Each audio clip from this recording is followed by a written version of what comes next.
اعوذ باللہ من الشیطان اللعین الرجیم بسم اللہ الرحمن الرحیم الحمد للہ رب العالمین الصلاۃ علی اہلہا والسلام علی اہلہ اما بعد۔ عزیزان محترم، ماہ مبارک رمضان کی اس خصوصی نشریات میں سعادات ہوم ٹی وی کے اس پلیٹ فارم سے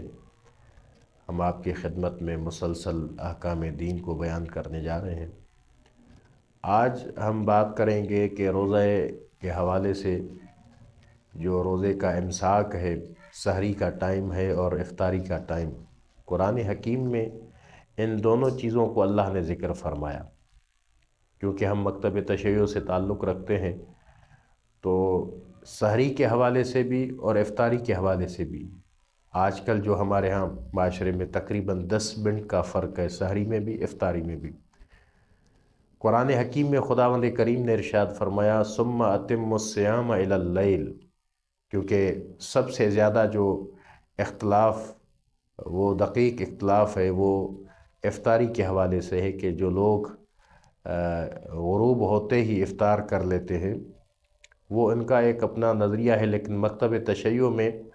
قرآن حکیم کے اس آیت پر عمل کیا جاتا ہے کہ قرآن حکیم نے ہمیں رات کے حصے کو داخل ہونے کا حکم فرمایا۔ ائمہ ہدیٰ نے بھی اس چیز کی تشریح فرمائی اور فرمایا کہ رات کا حصہ یعنی مکمل غروب ہونے کے بعد رات کا شائبہ اور رات کی ہلکی تاریکی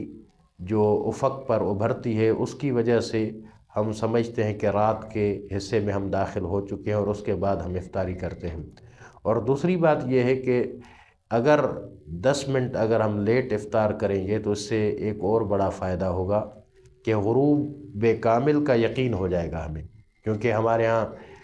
یہ بھی بات سننے میں آتی ہے کہ لوگ کہتے ہیں کہ اگر ہم ٹائم پر روزہ افطار نہ کریں تو ہمارا روزہ مکروہ ہو جاتا ہے، حالانکہ ایسا نہیں ہے۔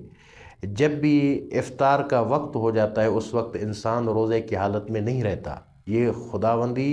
حکم کے مطابق، اور یہ فطرتی چیز ہے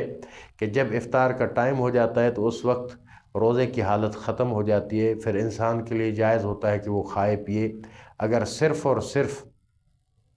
ان چیزوں کو ہم بیان کرنے کے لیے نکلیں کہ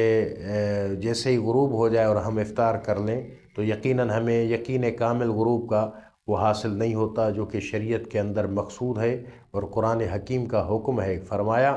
کہ رات کے حصے تک، جب رات کا حصہ داخل ہو، اتم الصیام الی اللیل، رات کے حصے میں داخل ہو کر اس کے بعد